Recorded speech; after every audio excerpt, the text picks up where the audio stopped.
just jettisoned. Hey there, this is the Small Stuff Podcast. My name is Kyle Roebuck. This is the intro. Let's start the show.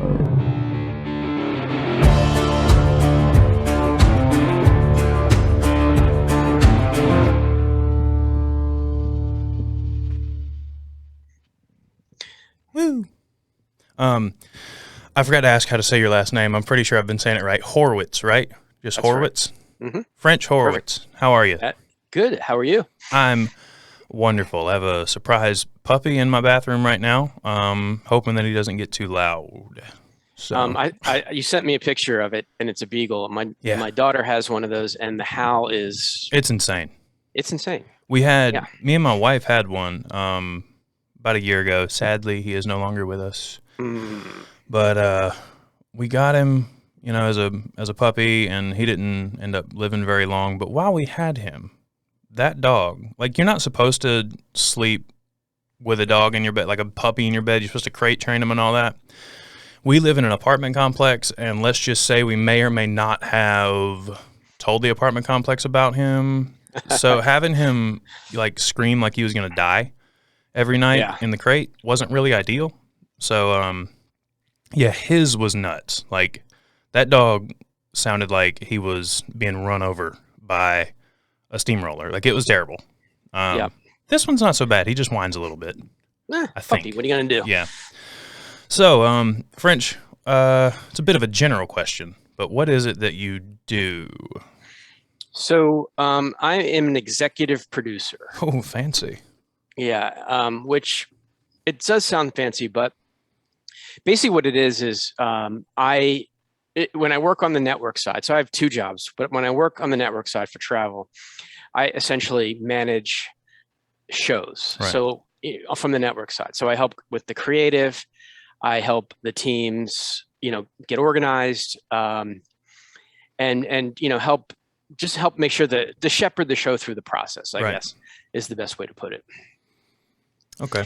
And then and I also have another job working for Discovery Communications where I'm a showrunner. So I create programs, shows, whatever it may be, based on, whatever they need, basically. Mm-hmm. So when you're in that role, is it kind of your job to take like a rough idea and turn it into like a workable show?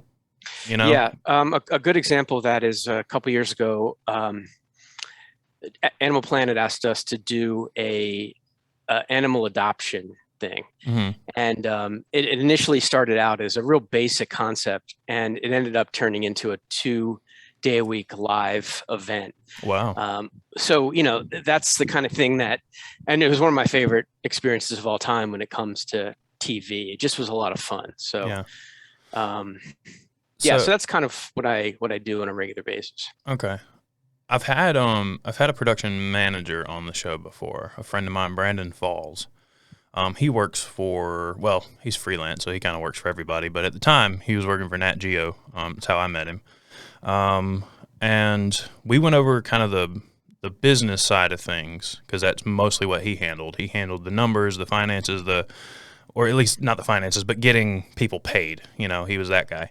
And yours, it seems, is more artistic. Like you handle the more artistic side of things for the most part, correct? I wouldn't call it art, mind you. No? But how about creative side? Okay. Calling what I do art is a bit of a stretch. Really? Why do you say that? Well, to me, art is, a painting or, an opera or something like that. Okay. But I create entertainment, and I don't want to make it sound more than it is. Okay. My goal is to make people laugh or cry or just basically forget about their lives for an hour. Personally, I think that's art, but okay, whatever. Okay, well, we can argue about that, but but essentially, I'm on the creative side. Yeah. Okay, so when do you step in on a project? Like, it depends on the project.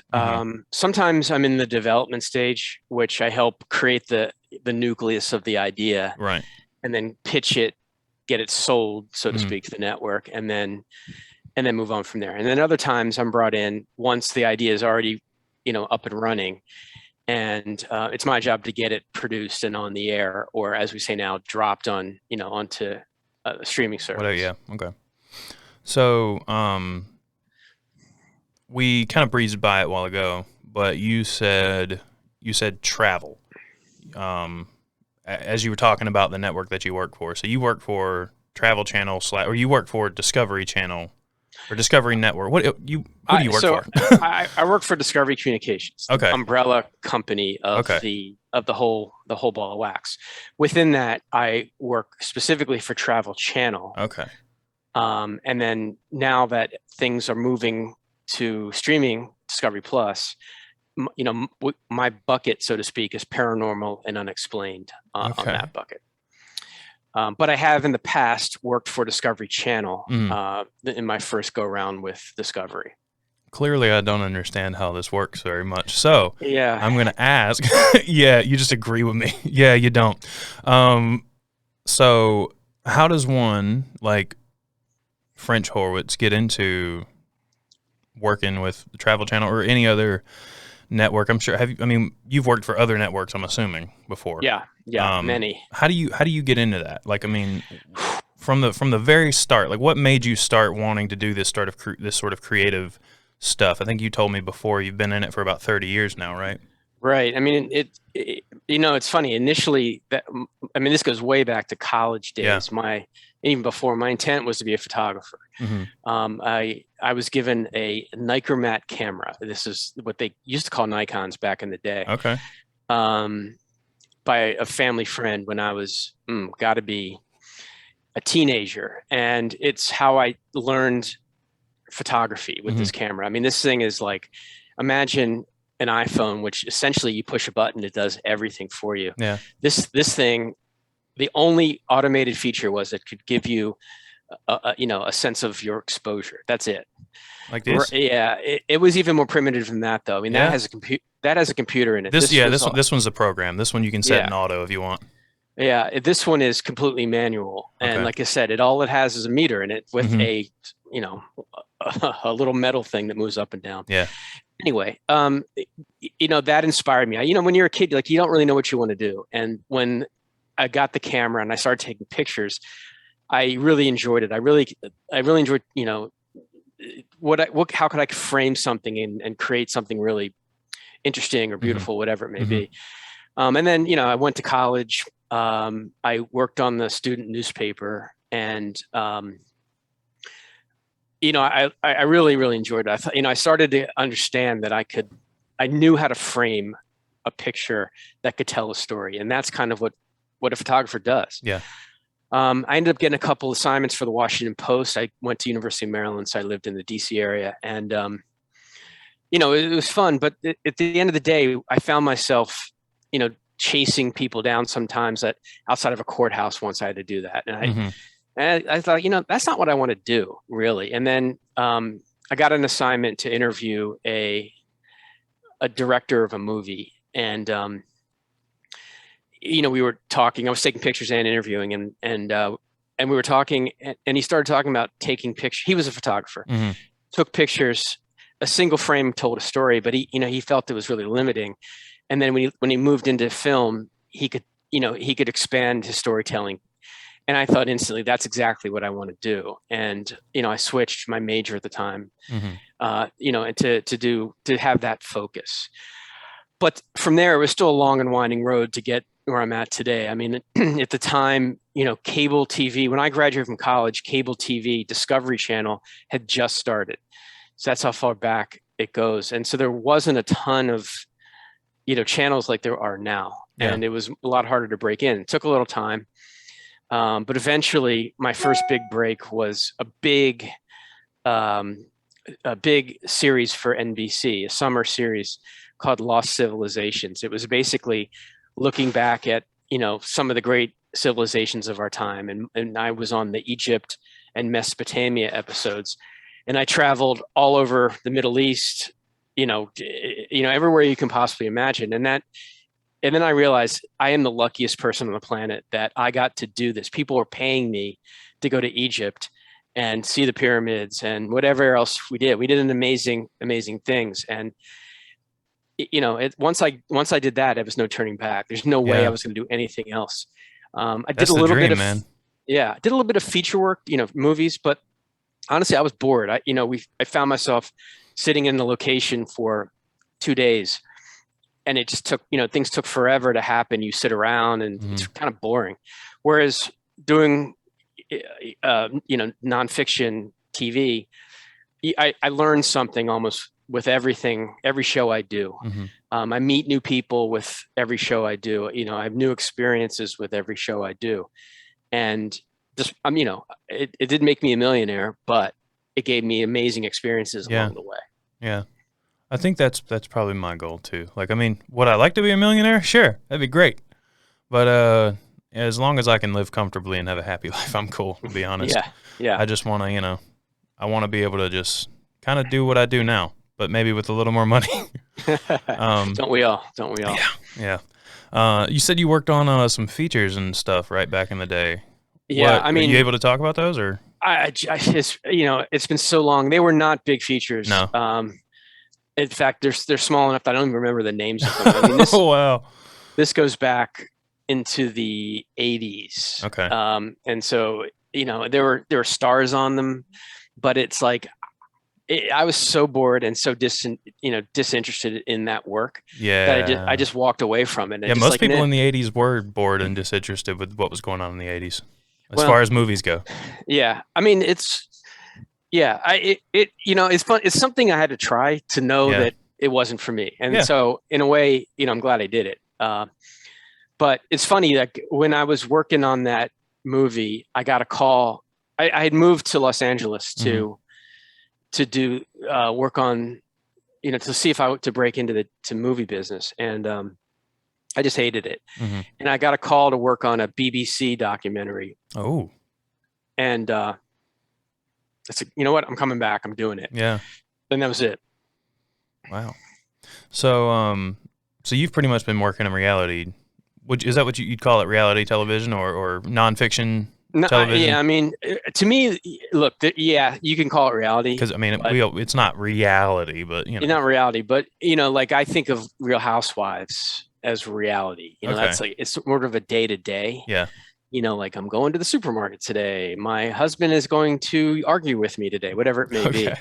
That to me is that's what reality television is. I mean, what I do is, is nonfiction. I mean, it's more of a combination of nonfiction and reality than it is like straight up reality. Like docuseries type things. Yeah, docuseries. I love a good docuseries. Yeah.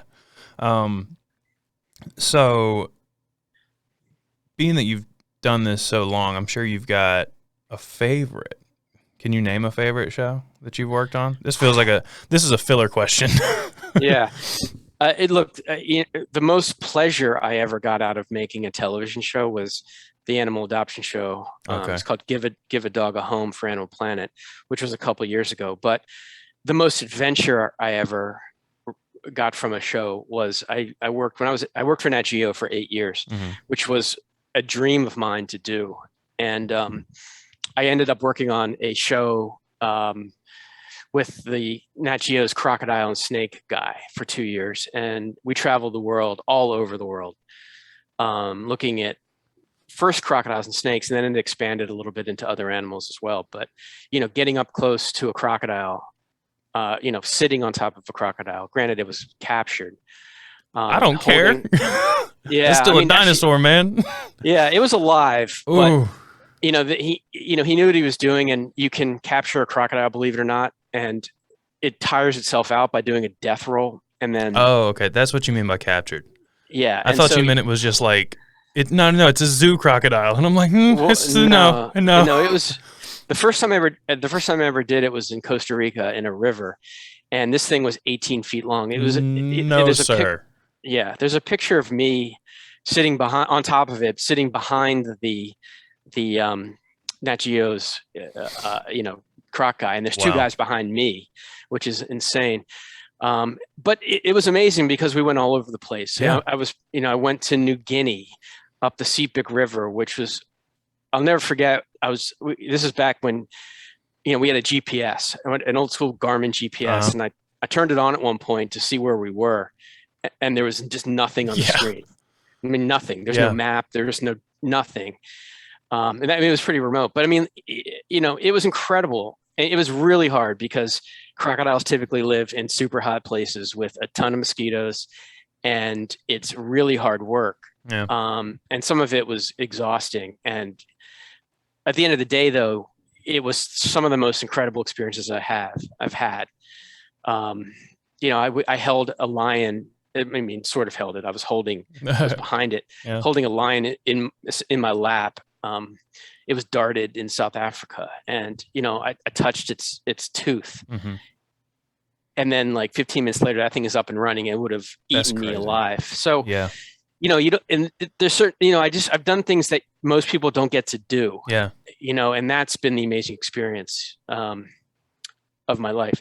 It's unfortunate, I will say this though, that kind of television is gone. It really doesn't exist anymore. People don't go out and catch crocodiles or, do those kind of shows very much. Nat Geo used to do a lot of it. They don't really do much of that anymore at all. What do you think it's moving to? I mean, it's a lot of it's celeb-based stuff. I mean, if you look at what's on Nat Geo now, it's Gordon Ramsay going on an international food tour kind of thing. And I think in general, a lot of the networks have found that having a celebrity lead a show, helps pull an audience. And so that's kind of a lot of what some networks do now. And there's still plenty of room for real people, doing real things, but things have shifted quite a bit. Yeah, I was going to ask, do you think there's like any food left on the table for those shows that are, born out of nothing, where you start from scratch, where you don't have a Gordon Ramsay or you don't have a Bear Grylls or something like that? Like Les Stroud, like he wasn't, as far as I know, he wasn't a famous person before he just started taking a camera into the woods for Survivor Man. Right. Do you There's think still plenty of that goes on. Yeah, totally. I mean, the thing is that there's only so many celebrities who are willing to do stuff like that. Because they're going to make way more money doing, their TV shows or whatever else they do than they are going to do, make working on stuff like I do. And there's still plenty of other things out there that, with regular people doing regular things, sort of regular things, right? Interesting regular things. So when you're on a shoot, like what you were talking about, where you're in the river in New Guinea and you're on a crocodile, when you're doing that kind of shoot, what's the, what's it like living? Because I imagine you live there. Like, how do you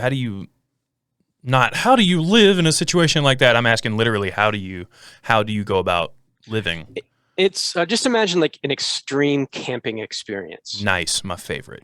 Yeah, that's kind of what it is. It's like you don't have a car that you can jump into and sleep in if it's too hot or it's downpour rain. You don't have that. And a lot of times you don't even have a bathroom, or you don't have a kitchen, and you're just eating camping food, that kind of thing.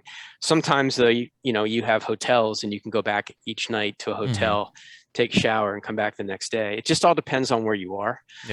Some of the locations, in New Guinea, we had nothing. We were essentially living in a shack in this small village, living exactly like the native people were, and which in a way is an amazing experience in and of itself.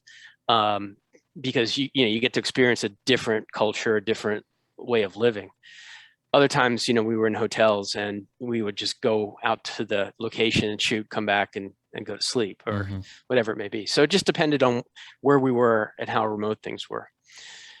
Yeah, I can imagine the technical, logistics around that would be pretty annoying as far as battery life goes on certain things. Do you have a generator, or are you just we just have everything charged and we have the batteries as long as we have them? No, because the thing is to make an hour-long show, you need at least a couple of days minimum to make it. So if you don't have access to power, you have to bring a generator. You just have to you have to be able to power up batteries, look at footage, whatever it may be. And you can't do that obviously without power. So we would bring a generator if need be, or if we had a hotel, which even better, you just go back and plug it in. But yeah, I mean, this is the thing too. Like I've on and off over my life, I've been a pescatarian, vegetarian or pescatarian. And there've been times where, I remember in New Guinea, the thought of being a vegetarian was like, no, we don't do that.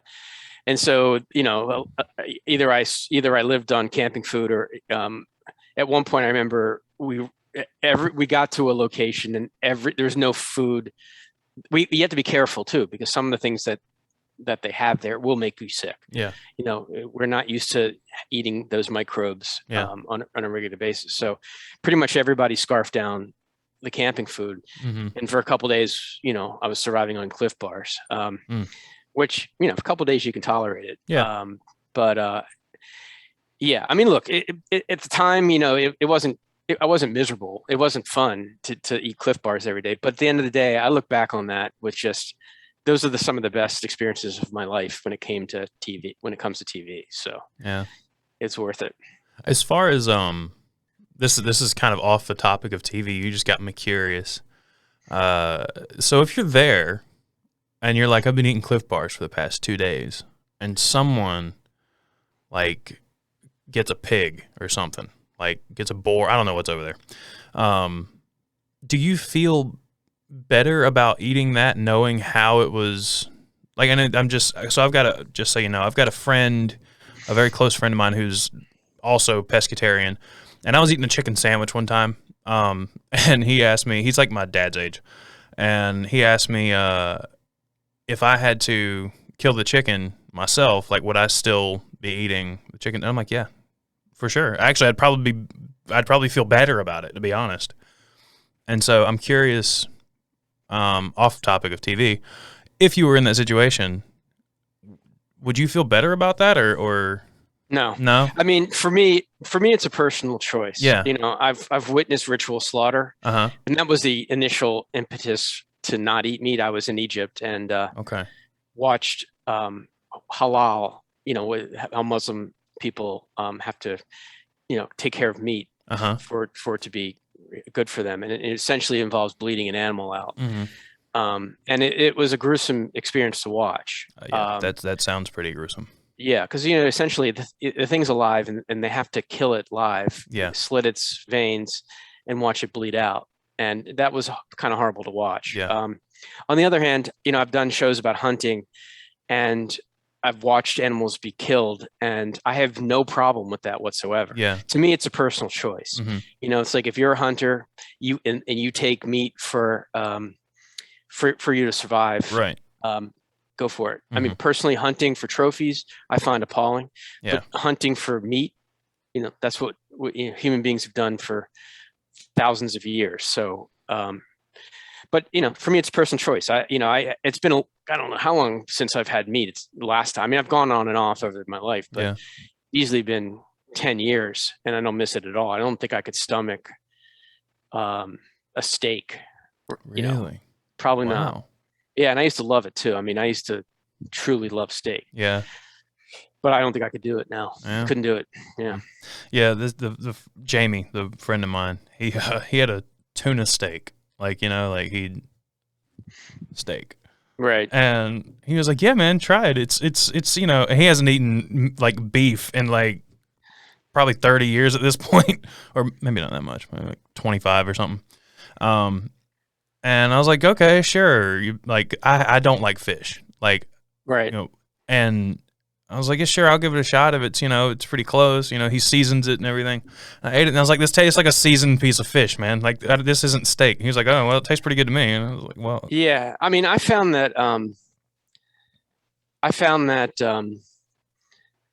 you can try to mimic the taste of meat with things. Yeah. And like there's like a new Beyond Burger or Impossible Burger. I actually really like those because Yeah, they taste like meat.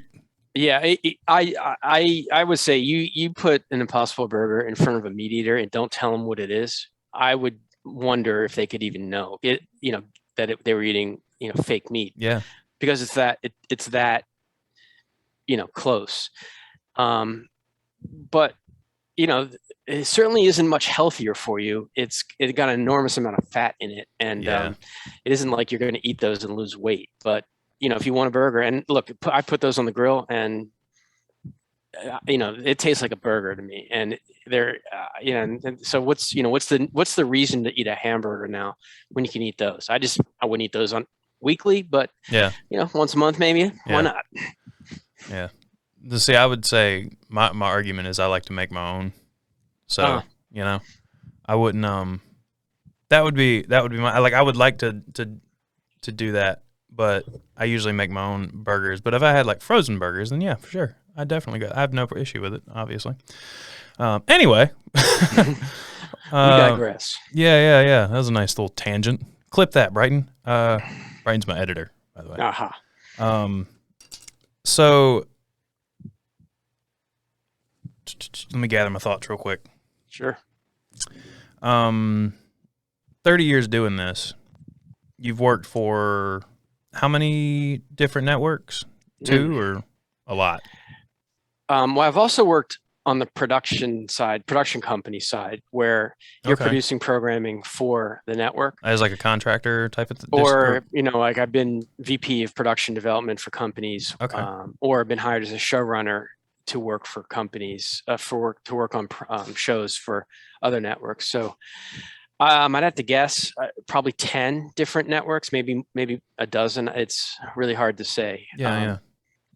But a pretty wide variety too. So what's as far as the variety goes, and like in shows, what's the most popular, or like the most your most worked category? Does that make sense? You know what I'm saying? Yeah, I think I understand. So I'm known for male skewing stuff. I've done what we would call female skewing. Okay. Like a food show or something for E, for instance. Okay. I've done those kind of things, but the most, as far as genres go, the most work I've done has been male skewing stuff. It's what I like to do. It's what I think I understand the best.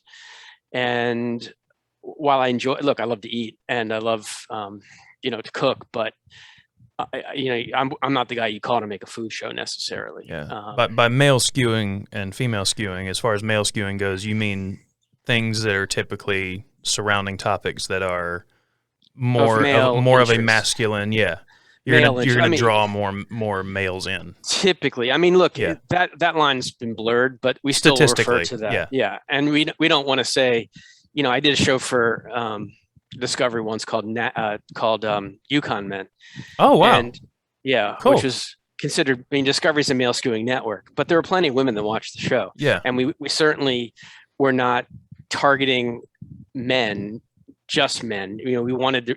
You lose half the audience if you don't target women. So, I think in that one, it was that was about a way of life. With a native village in the middle, right in the heart of Alaska, and how they survived. And I think people are interested in that, no matter male, female, whatever. It's just it's a way of living that a lot of us in the lower 48 just cannot comprehend. Yeah, because it's so different than. I can walk across the street right now and go to the supermarket. For them, the closest supermarket is a flight. Yeah, I would die. Certainly. Yeah, you think so, but if you're born into that life, you get used to it. I will say though, a lot of the kids now have gone and left. The village is shrinking because there isn't a ton of opportunity, and it is a hard life. For some, it's great, but for others, it's the city is going to bring more opportunity. Education.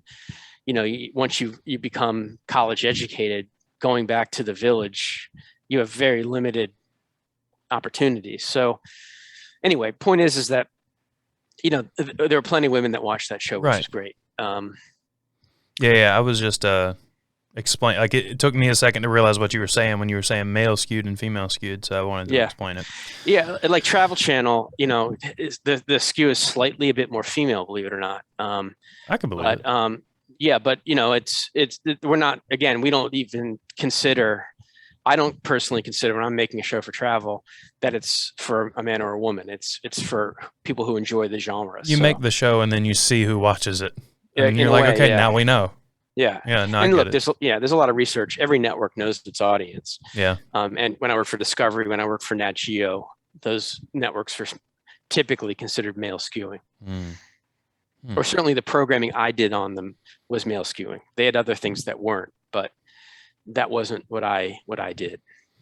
Are you so when you mentioned Yukon Men, you saw me kind of like light up because I didn't watch that show, no offense or anything, but I was out of watching cable at that point, but I'd heard of it. Like I was on at that point, I'm on Netflix and YouTube, and that's all I watch. Right. But are you aware, or do you work? Do you keep your head in the sand, so to speak, in your work so much that you're not aware of how a show, like as far as its popularity goes? Maybe you get the numbers back, but do you talk to people about shows that you work on that? Yeah, I mean the thing is, the stuff that we do, feedback is critical because, when you're making a show, you don't know how the audience is going to take it. When you kind of hope they take it the way you want them to, you hope that they like it as much as you want them to, but you just don't know. And you certainly, moments that seem really exciting or really interesting or really sad, whatever it may be, but you just don't know how the audience is going to really react when they see it. So, there's certain, what's interesting when I was at Discovery and a little bit travel now, I follow along sometimes on Twitter to see what people are how people are reacting, because a lot of people have use a second screen experience to watch a TV show or something on a streaming service too, even though it doesn't, obviously it's not happening at the same time because you can watch it whenever. But when something was coming on live, I would watch it and tweet along with the audience, which was kind of rewarding because then you see at the very second something happens, 15, 20 seconds later, there's a bunch of tweets about it, which I thought was really interesting because I could get that instant feedback, good or bad. I could engage with the audience. That's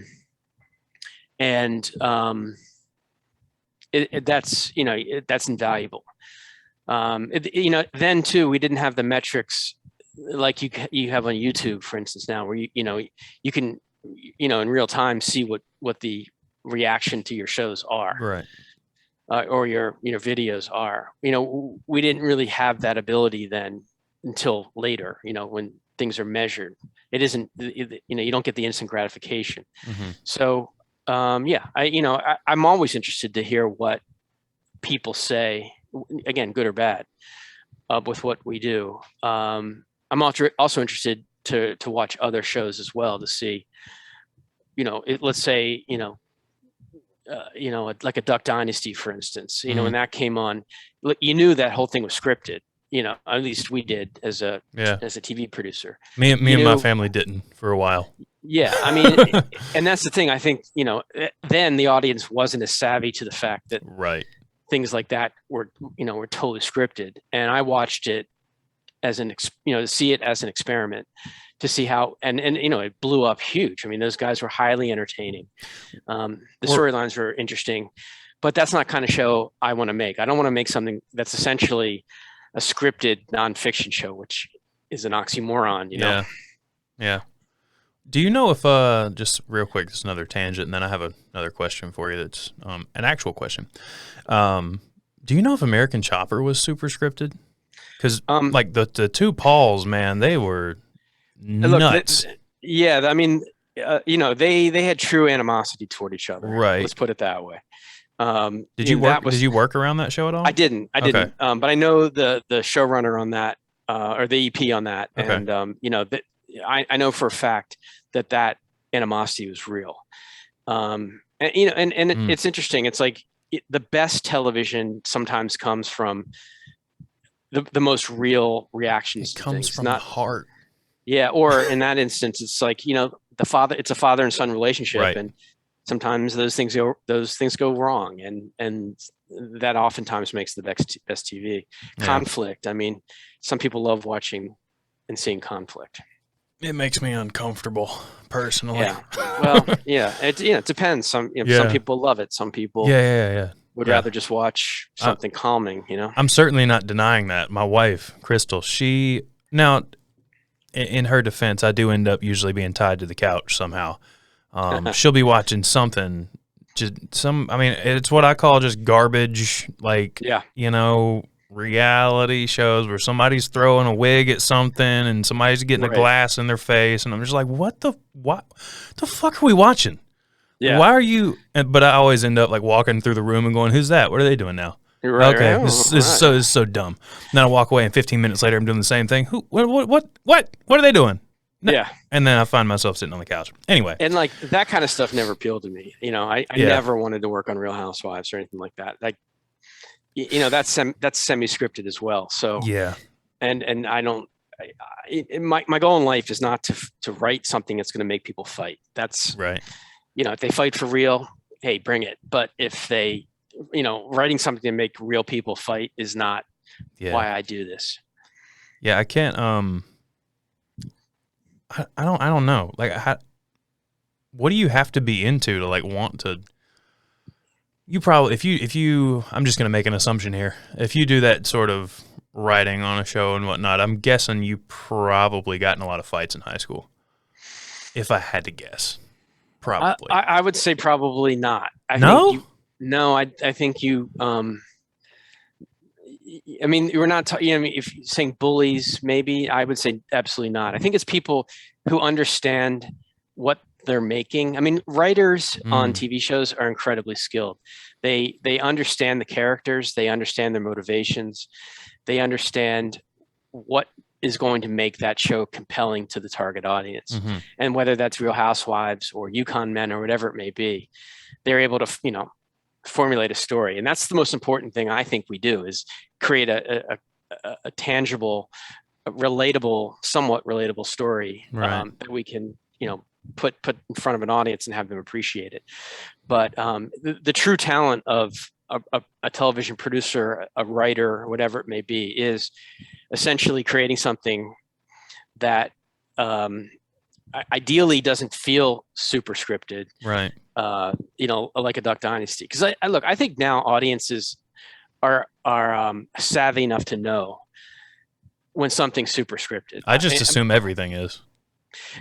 I know everything is not. Yeah.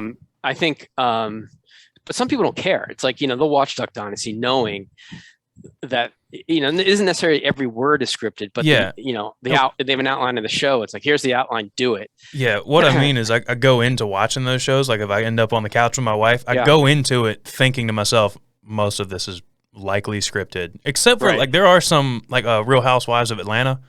I actually kind of enjoy that show. Just because it's one of those garbage television shows that I'm like, the personalities on the show, this is great. Like, watching it go back and forth. You just can't believe these people exist in the world. It's crazy. And that's sometimes why it's like watching a train wreck, Yeah. Sometimes, or rubbernecking on the highway when you see a car on fire. It's like, you may never seen that before. And you're, it's like, whoa, I want to, but that's not me. I don't enjoy that TV watching it. And I certainly don't want to make it. Yeah. I wouldn't want to be there while it was going down. That would make me super uncomfortable. Yeah. But, I don't mind watching it. It's pretty fun sometimes if I'm bored. Now the real question I had for you. So being that you've got a production company and everything, you know what? Let's run down that rabbit hole real quick as far as if you're down. So when you've got a production company, do you tend to have equipment like that you've bought? Or do you tend to rent more equipment for shoots? I guess it would just depend on what you got, I guess. Yeah, I mean, if it's a big shoot, you rent. Right. Unless you're doing that on a day in and day out basis, the economics aren't there for you. It's like getting a lot of times you need two cameras. A real professional television camera with the lenses and the whole ball of wax is, 6 figures, easy. And so, making that money back is tough. And so the economics dictate that you rent. Right. And plus the technology changes too. It's like, one day it's 1080 is the standard. Next it's 4K. Yeah. It'll soon be 8K. I mean, so, if you have a 1080 camera and you need to shoot 4K and you can't, then what do? You have a boat anchor at that point. So with editing, it's a little different. It's now that, you can edit on a laptop. It isn't easy, but you can, and people do edit TV shows, with a home computer, a souped up home computer. Yeah. That's a little different. I remember back in the day when the Avid first came out, when, non-linear editing first was a thing. I mean, they were $100,000 to buy, $100,000. And so if you were an editor and you were editing on a day-to-day basis, it made sense because you could rent out the system. But, if you were editing here and there, it didn't make sense to buy that. Well, now I can spend $10,000 tops. I mean, I can even spend way less and get a full-blown editing system, high-end Mac monitors, the whole ball of wax, and be done and dusted and ready to go. Yeah, like I told you, I've got the bottom end MacBook Pro right now with the M1 chip in it, just because I needed something that was better than my iMac that I had, and this is way faster. I've got that, and then I edit in.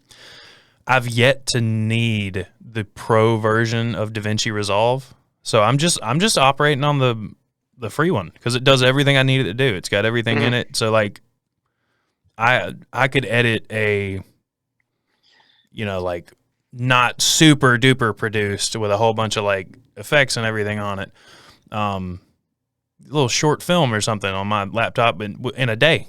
Right. If I was, so yeah, that's definitely a lot different these days. But yeah, I was curious. But in that same vein, have you ever thought about hopping on the YouTube train? The answer is yes. You have to be thinking about what the next. I mean, this isn't even the next. It's obviously been around for a while. I think it's becoming it's been the next for a while, and I think it's finally becoming what it is gonna be. I think it's TV. I think it's TV now.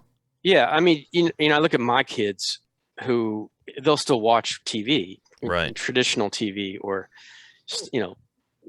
streaming services, but they'll also watch. When my daughter was a little younger, she was obsessed with makeup, and so she'd watch the influencers with the makeup stuff on YouTube, and that for her that was entertainment. And, for me, there are things that I do watch on YouTube. Mostly they're instructional, like whether that's, something for an editing program, you subscribe to somebody who's an expert and does a lot of videos or whatever it may be. It's like that is one of my avenues. But look, for me, it's different. I work all day long. I essentially watch TV all day long. Right. And so kind of the last thing I want to do when I am not working is watch reality TV or whatever it may be. Yeah.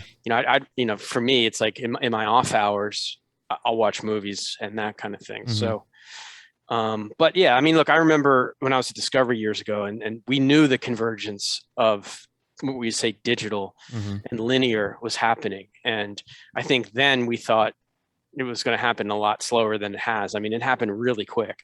Yeah. Where, it used to be like, Yukon Men would get 1 million+ viewers on a live show, and like getting 1 million viewers now is, amazing. Getting 1 million viewers then was pretty good. So, I mean, the audience has shifted. It's, people have gotten rid of cable, or like me, I had cable TV, traditional, had a box on top of my TV set.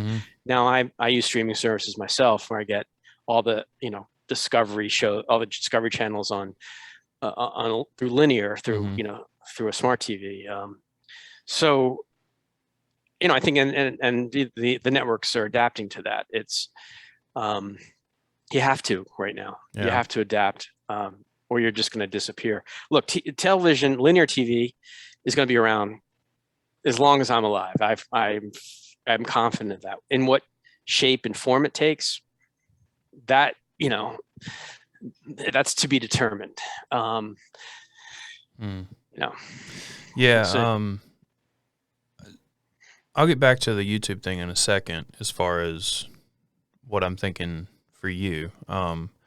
But yeah, I don't know. I don't know if obviously I guess I'm only using my own like experience because my parents still, watch they still have cable. They still got, I think it's Suddenlink here. Um, and but none of my friends do. None of Right. us do. We're all like, all I watch is YouTube, Netflix. I've got Disney Plus, HBO Max, so like I've got every movie, every show, every person that I want to, be entertained by. I've got Right. all of them at my fingertips, and I have no use for cable. And it's still at the moment a little cheaper than cable, Right. and I get to choose what I watch and when. So I just don't.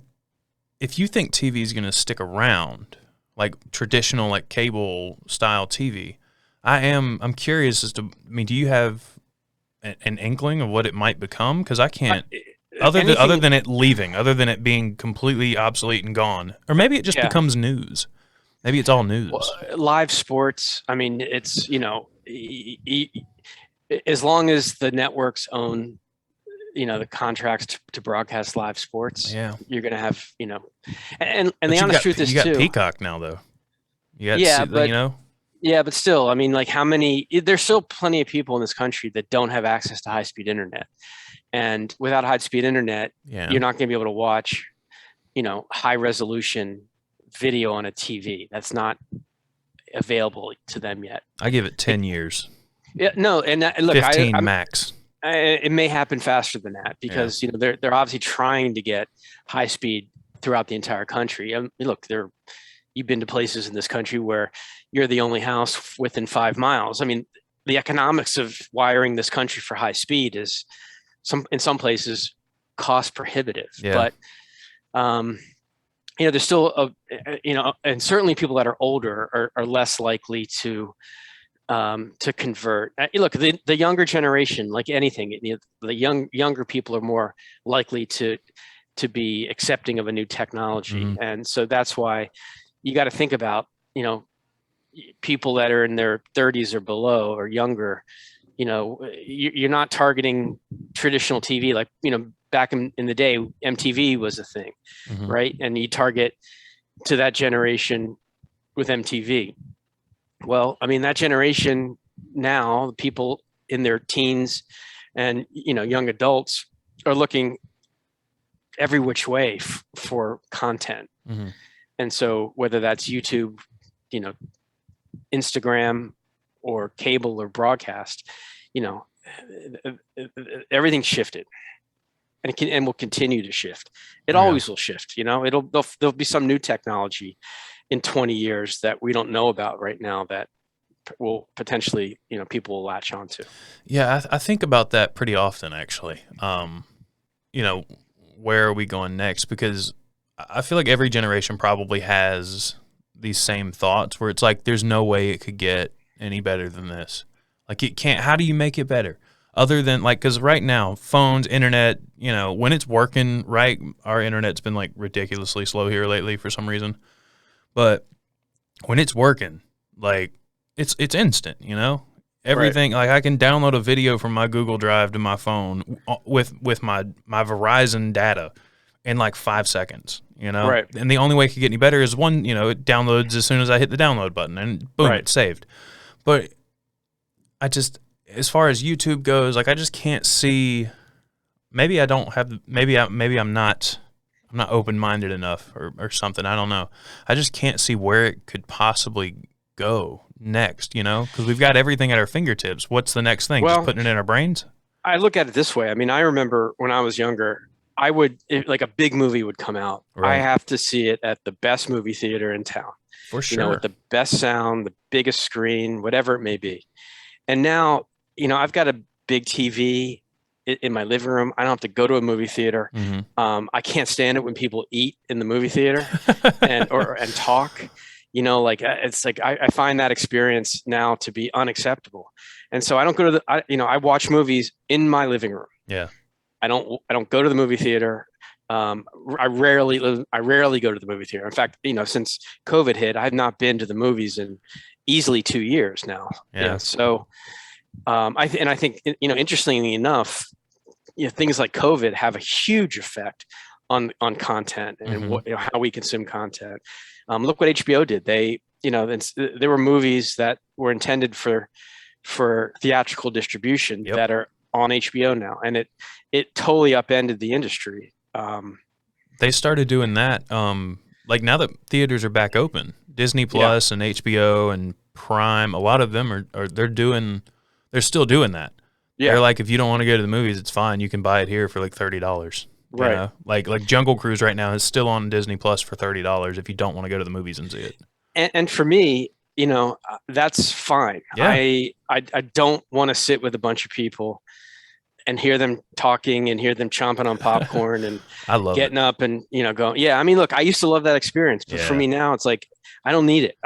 Back then, my TV was was curved. Yeah, and you had came on with some electronic noises. Right, and so now it's like I have a 4K TV. Yeah, it's hard to get. I've seen TVs that have better picture quality, but you reach a certain point where the eye can only see so much, where the ear can only hear so much. So, I'm fine. I'm fine sitting in my living room now and watching stuff. And the other thing too is like football. I used to love going to football games, but an NFL ticket is easily $100 minimum, depending on where you live. Parking is expensive. A beer is $10, $12, and it's like, why would I do that? And get stuck in traffic. Yeah. When I can sit in my living room, get the stats, get replays, whatever it may be. It's a way better experience now at home. Granted, I used to, love going to college football games, and the experience there is incredible. You get the tailgating. It's an event, but for what is it now? 17 NFL games a year. I'm not going to see, if I see one or two a year, great. I used to love going to games, but man, it's a whole day now. Yeah.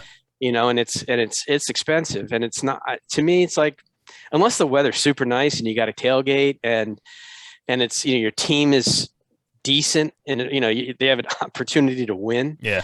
Hell no, man. I'm not paying that kind of cash. I'm not going to devote that time to it anymore.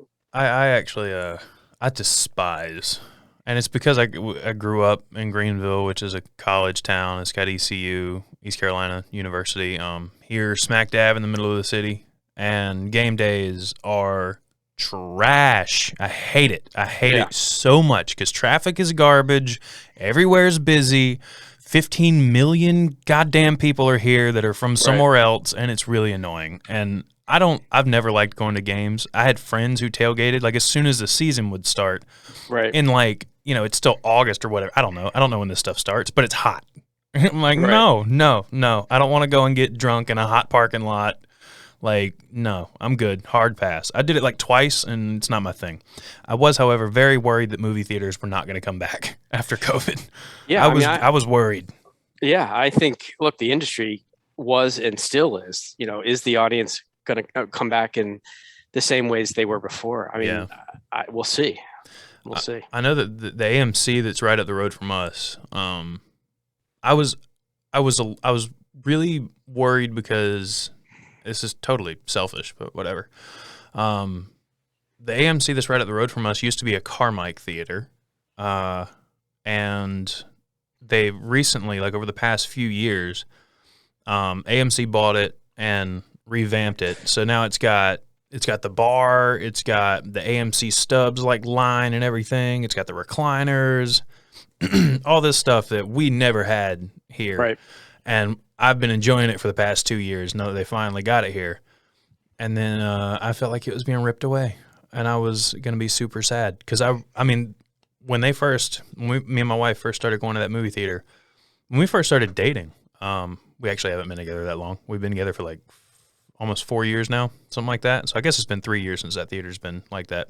Anyway, but when we first started dating, like we were going to the movies, I mean, 2, sometimes 3 times a week. Jeez. Like we were just going like all the time just because I enjoyed it. Like, and it's something we both enjoyed doing together. Maybe that's the reason I didn't want to see it go anywhere, just because it's always been a big part of our relationship, I guess. Yeah. I'm just now realizing this. Maybe you should be a psychologist, French. I don't know. I don't think I care enough about people's problems to sit there and listen. You're just sitting there like, shut the fuck up. I don't care. There's a line from Moonstruck, a movie came out a long time ago, where Cher says, "Get over it," or something like that. Yeah. It's like, that would be me. Yeah. Get over it. Yeah, that's kind of me too. My thing is, I mean, even in the worst cases, man, the name of this podcast comes from like my mantra, which is it's I don't know if you can see it, but right here, it's all small stuff. I got that from my 8th grade science teacher, and it has got me through. I mean, it's the dumbest like little thing, but hearing it as a 13-year-old helped get me through a lot of shit. Anyway, so backing way up to the start of this tangent, you've got a lot of knowledge on the production side of things when it comes to just putting together a show of the type that you've worked on, but a lot of general knowledge too, I would assume. And you were saying that you'll get on YouTube every once in a while, and your main thing is, I'm watching like basically, how do I do such and such in this editing program, or how do I, perform this particular action on my computer or whatever, or maybe this camera, I'm not really sure how to do this or that or the other. I watch a lot of that stuff too, and most of what I watch is, how do I do such and such in After Effects or DaVinci or whatever. How do I do this on this camera? But I think that there's a vacuum, because there seems to be some sort of like hush hush attitude about the production side of things, like on or maybe there's just nobody's got enough time to do it, but someone should carve out some time to create a YouTube channel that is just solely focused on how do you get into production, or that side of production. How do you go about starting that? How do you go about, should I rent? Should I buy? Like a lot of these questions I asked you are questions that I'm sure a lot of people have that there aren't really answers to on YouTube that I've seen, at least big channels. And knowing how to produce things, you could do something cool, man. Well, I got to be honest with you. If somebody, and people do ask me, how do I break in? How do I do this? And my usual answer is like, look, you got to know what you're getting yourself into. Right. This is not like I'm going to work at a bank, or I'm going to, work for the government, or I'm going to own a restaurant, whatever it may be. It's like, there's a lot of ups and downs. It's hard to break in. Success doesn't necessarily come because you're the best. It's, a lot of this, what I do is relationship based. And, and it's luck. The reason I got into Nat Geo wasn't because I was the best producer out there. Certainly not. There were way better people and more experienced people than me. Right. But I knew somebody, I had a friend who was there who got me in, and, and how do you kind of luck into that sometimes. It's like you work a job, you meet somebody, they bring you onto something else, and then you meet other people. And so, some people go through and they don't have that luck, or they just didn't get the opportunity, or missed an opportunity, whatever it may be. Right. And I just, I don't discourage people. If like, that's your dream, go for it 100%. But I also would say the opportunities are more limited than they were, I think, when I was coming up. Yeah. The opportunity to diversify your skill set was better when I was coming up. Like when I was coming up, you would, at Nat Geo anyway, we would do maybe 4 shows a year each, and or maybe more than that. But the point is, you would start from the beginning of the process and go all the way to the end. So the development stage to the delivery stage of a show. You would, shoot it, write it, edit it. You would be involved in each of those processes. Where now, budgets are tight, and things have to happen faster. So, you're editing show while the crew is still out there shooting it oftentimes. And so that means you are limited to being on the post side, we say the editing side or the production side. And that limits your abilities, I think, to grow because your skill set oftentimes is limited, and you get typecast, so to speak, as he's a crew guy, she's a post person. And with me, it's like I was lucky. I got to do everything. I got to learn all parts of the craft to figure out what I wanted and what was most important and what was I, best suited to do. Anyway, I mean, look, there's still plenty of people going to film school, coming out and trying to break in. And if you have the drive, you have the skills, you have the mindset, you will have some level of success. Right. So I guess I'm asking for someone like me out there who's looked for that kind of stuff before. Because I mean some of the stuff that you've told me, that Brandon told me, or has told me when me and him were talking, because I mean, like, as soon as I got that gig with Nat Geo, I mean, I already knew, like, yeah, I'm going to do this first day and I'm going to be quiet, but this second day, once you guys know me and I know you a little better, I'm going to talk your ears off. Like, I'm going to ask you every question I can possibly ask, because I don't know that that's what I want to do, but I'm a very curious person, which is kind of what this podcast is about. And I love knowing things that not other people might necessarily know. And I love movies. I love, shows. I love just watching something come together and knowing how it came together, is very, very interesting to me. So I'm telling you, man, if you ever, get a little bored, or maybe you got some free time and you want to, I mean, I'm picturing you like explaining, like, we're going to talk about this particular topic today. Here's the basic rundown of it, Bob, and we're just talking like a straight on head on shot. And then all of a sudden we're cutting to like someone following you with a camera on some set you've got permission to be on with this or whatever. Right. And you're just like, so I can't say too much about what's going on, but here's what we're doing today. We're taking this gaffer's tape. We're taping this stuff down because you don't want people to trip over this, and that's insurance stuff. Just stuff that people don't think about. Yeah. I think it could be really interesting. Though, it's when I'm on a set, I'm really focused on my job at the time. And it's like, it's intense. I mean, you're watching, as a producer or director, you're watching the performance, you're watching a lot of different things. You're managing a lot of different things at the same time. You don't have time for it. I just the thought of doing that it's there's one more thing to do that I don't have time or the ability to focus on. I mean, look, for me too, it's like, I'm always happy to talk to, a person who's just coming up and talk about, answer their questions on a one-to-one basis and sort of, give them my work life experience, as a guide. But I don't know that I would ever do that in a broad sense, because I think people's questions, I found anyway, people's questions are different. Like, some people want to know, why do you put gaffer tape on an extension cord? Some people don't care about that. They just want to know. I mean, there's a lot of different questions you get, I guess is the point. And I think like giving that information to a wide audience may have a value, but I don't know that the audience is that big.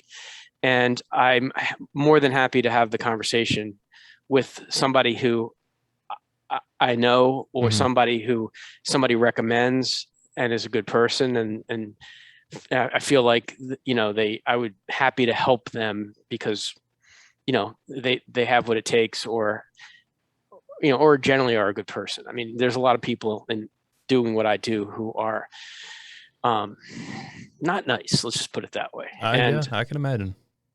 And, I don't want more of those people running around in my world. That we need less of that. So you're saying no YouTube channel because you don't have time and you don't want to create any monsters. Got it. No. I'm joking. I understand. I do like helping people. Yeah. Because, no, I got you. When I was coming up, there weren't that many people that I knew that were super helpful. Yeah. But then when I did find those people that were super helpful, they were incredibly helpful. And I look back at them as the things that they taught me. I still am passing that info along to other people. And so, it's like, going to school, film school, you learn things, but you don't necessarily learn the real world, how things are done in the real world. Right. You learn theory and stuff like that, which is great. I mean, you need that basis. But if somebody asked me, hey, I want to do what you do, should I go to film school? I would say maybe. You could, but you could learn how to work in, an editing machine, right? In a YouTube video, or learn how to shoot. You have an iPhone or a Samsung, whatever it may be. You can shoot a video on that. You learn how to compose a frame, right? And then you learn how to use a professional or semi-professional camera. But what I think the biggest thing for being a producer is learning how to write. That to me is the most important skill to learn. It's like, how do you, storytelling is and writing to me is the skill that I value in people I work with most. Because there are less people out there who can A, tell a good story, and B, tell it well. And I think learning that skill is incredibly valuable. All right. Well, we're a little over an hour here. I'm going to go ahead and let you go. Is there anything that you want to plug? You want to plug your production company or anything? I don't think so. I mean, look, No. My production company isn't like, I'm a small time operation. It's essentially me. Yeah. And the way small companies work is they grow and they shrink based on, workflow. So I'm not out to sell my skills at the moment anyway to anybody. Who knows? A couple years from now, a couple weeks from now, hopefully not a couple weeks from now. Yeah. That may change, but, yeah, like at the moment, I'm happy doing what I'm doing. I mean, I enjoy working on paranormal stuff for travel and the other things I do for discovery communications. And I mean, quite frankly, that keeps me really busy. Yeah. But who knows? I mean, look, it's, I remember when I was at Nat Geo, I thought, this is where I'm going to be for life. Yeah. This is what I want to do for the rest of my life. And,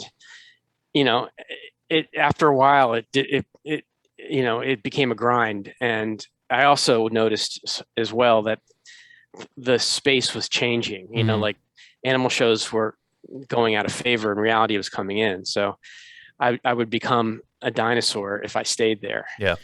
And luckily, I left, but yeah,